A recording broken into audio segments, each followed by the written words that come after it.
she's my rock, you know what I mean? She's really, I can't imagine like doing life without her at this point. You know,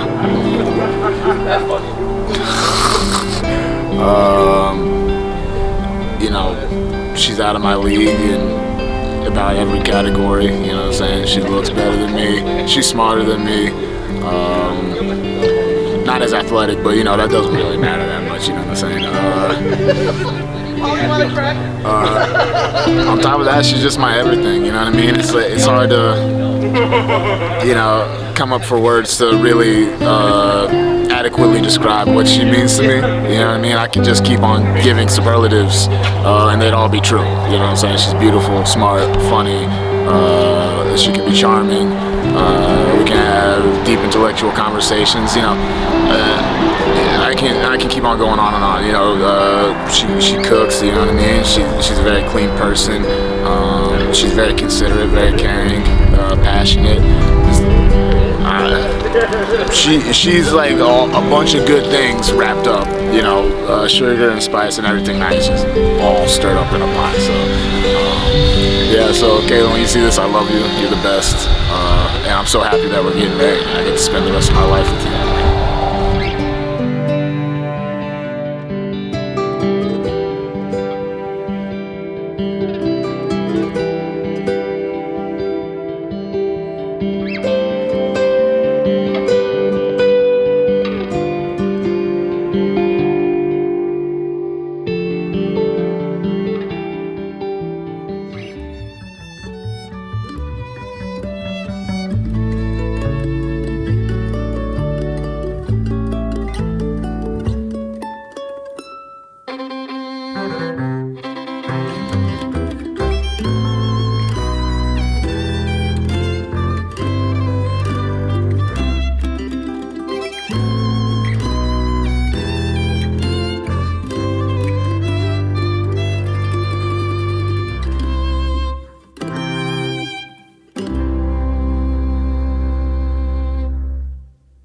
His throne, humble himself, and then go to the cross so that any who would believe in him could be saved and become part of his people, his church.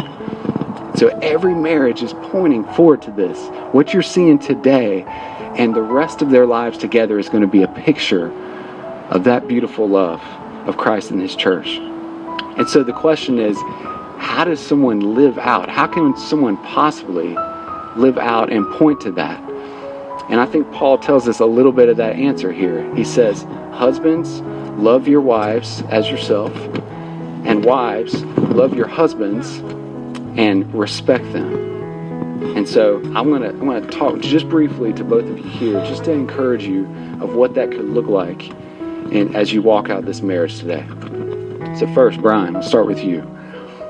One of the most valuable things, as you grow up, you'll see this more and more. One of the most valuable things that you have in this life is your time. You can't get it back, and it's very short, and it's going to go quick. And so I just encourage you with all of the things you're going to have in your life, from work, from working out to prepare for fights, from all of these great friends that are here today and more that are going to be coming at the reception later. You're going to have opportunities to have your time pulled in so many different ways. But I just encourage you, the most important earthly relationship you have is with Caitlin. So I encourage you to give her one of the most valuable things you have out of love, and that's your time. Give her your time. And while you do that, make sure that you share your heart with her. Don't just kind of check out once you get home because it's been a long day or you've had a lot on your mind and stuff. Open yourself up to her. Help her see what excites you. Help her see the things that frustrate you. Help her to walk beside you in this. And I also want to encourage you to listen to her. Listen to her. This is sometimes hard for guys. Sometimes we don't want to talk or listen, but it is a way that you can love her so much when you do that. Value her input. You got a really wise bride right here. Let her speak into little situations and big. Show her you care and love her by listening to her. Take time with her, whether it be walks, whether it be date nights. Make sure you do that. I just want to encourage you in that way. And most of all, lay down your life for her. It's going to be a daily thing. It's going to look different every day. But make sure that you're doing that you're willing to go to the mat for her no matter what. And when y'all have fights, and you will have fights, every couple does, make sure that you're always the one, whether you know it's your fault or whether you feel like it's maybe 99% her fault, you go to her first. And you bring up that 1% and tell her, this is where I missed it. This is where I did it wrong, and make it right. Make sure every wound is healed, and then you can fix later what caused it. But heal the wound. And so, Kayla, I want to talk to you too. Make sure that as you respect Brian, that you live in such a way that he knows. He sees your respect. He hears the encouragement as much as you can offer him on a day-to-day basis. Guys might not admit this, but we need encouragement. We need boosting up. And you are going to be his closest ally in this walk of life. So make sure you show him encouragement. And another thing that goes along with this, kind of the opposite, is make sure as you're speaking to Brian, as his name comes up while you're with other people, make sure you do your best to always point good to him, to not talk bad about him. Because it's easy to do that. And the same goes for you. You want to make sure that the words you say about her to others are going to be uplifting to her. And same for you to him. It's really important that you do that. So many people, including myself, have fallen in that area.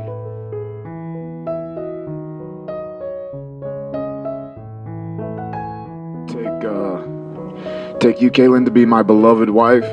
Before God, our friend, and our family, I give all my love to you.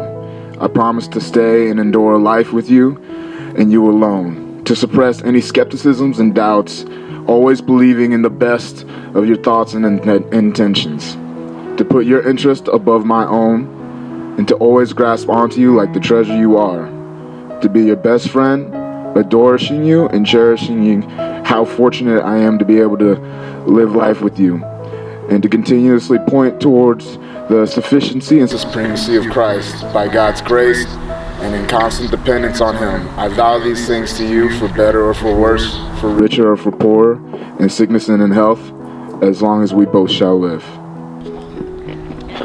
It won't take that long, I promise. We have very little responsibility, right? When I first met Brian, I was not my best self. I had been not making positive or healthy decisions for myself, physically, mentally, or spiritually. The day I met Brian, I was lucky enough that it was the first Friday that I had off in almost a year. I had been working 2 jobs, interning, and studying full-time at UNCC. My friends and I decided to go to the bar that was connected to my old job on our day off, and that is where I met Brian. Brian had been working as a bouncer at the bar that was conjoined to my old job for a year now, and I never knew. It's crazy how someone unique can be so near to you for so long, and you may never know. I sat and spoke to Brian towards the end of the night for about an hour, and in that hour, I never felt so connected to a person that I only known for a moment. Brian, he reminded me of who I used to be, where I used to be headed, and who I wanted to be. I never believed in love at first sight until I met you. I knew right then and there you were going to be my husband, even if you didn't know it yet.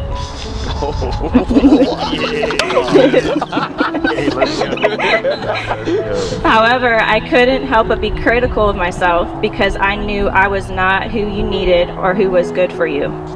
Right then and in the next couple of weeks, I decided I knew it was time for me to change. I slowly began to make myself a better person. I slowly began making better decisions as I slowly got to know you. I knew you were who I was meant to be with. I just wanted to make sure I was someone you deserved. Brian, I know I have told you this, but I need you and everyone here to know that you have saved me in more ways than one. You are my best friend and I love you so much. I love your eyes, your smile, your laugh, and your spirit. I love the way you hold me and hug me after a long day. I love the way you make me smile and laugh when I want to be mad.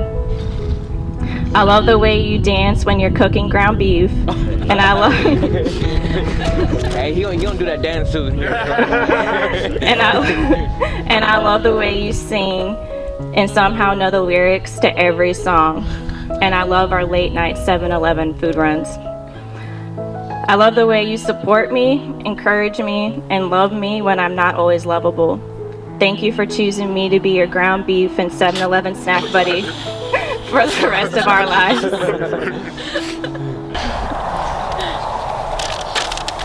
I think there's someone out there that has a ring, or a couple rings. Can you come up, please, Matthew?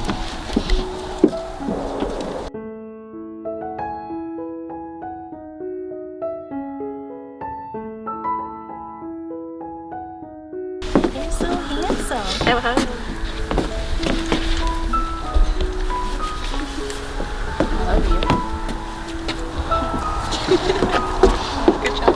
And wife. Brian, you may now kiss the bride.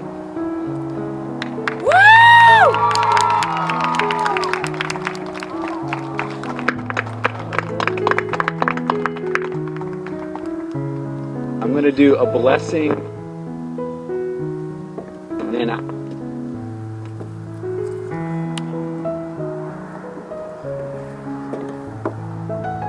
may the Lord upon you and be great. May the Lord lift up his countenance upon you and give you peace. And so may you, Brian and Caitlin, live out this marriage in the name of Jesus to the praise of his glorious grace. Amen. Everyone, I now pronounce to you for the first time, and to you, Mr. and Mrs. Brian Battle. Like we'll see. No, I won't be afraid. Oh, I won't be afraid. Just as long as you stand by me. So darling, stand by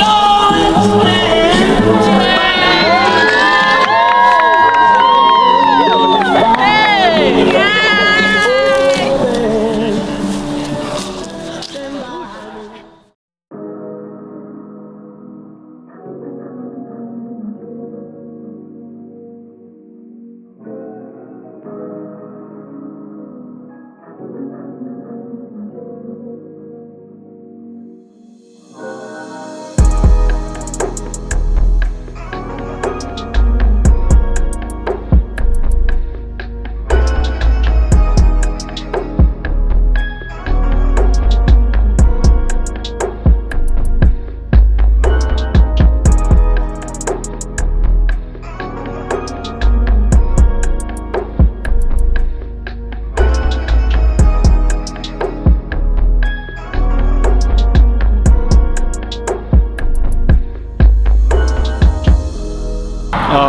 Wishing Caitlin and Brian a happy wedding today. I just think they're perfect for each other. Caitlin has got strong points where Brian's weak and vice versa. And I'm just looking forward to getting to know Caitlin better and just wish you a happy marriage for the rest of your lives. Son, I can't believe this day has come. I'm very proud of you, and I love Caitlin. I love you. I pray that God will bless your family, bless your union, and know that no matter what, I am always here for you, and I love you dearly. Yes, you sir.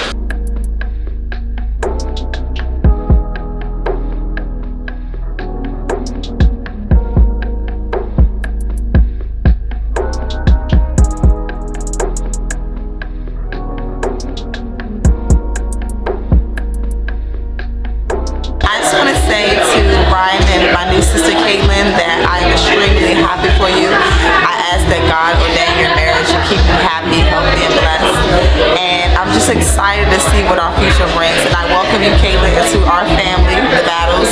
We're crazy, but we love so hard, and we'll always be there for you. Brian, I couldn't be more proud of you and everything that you're doing in life, and being the man you become. It's just wonderful to watch. And I love you guys both.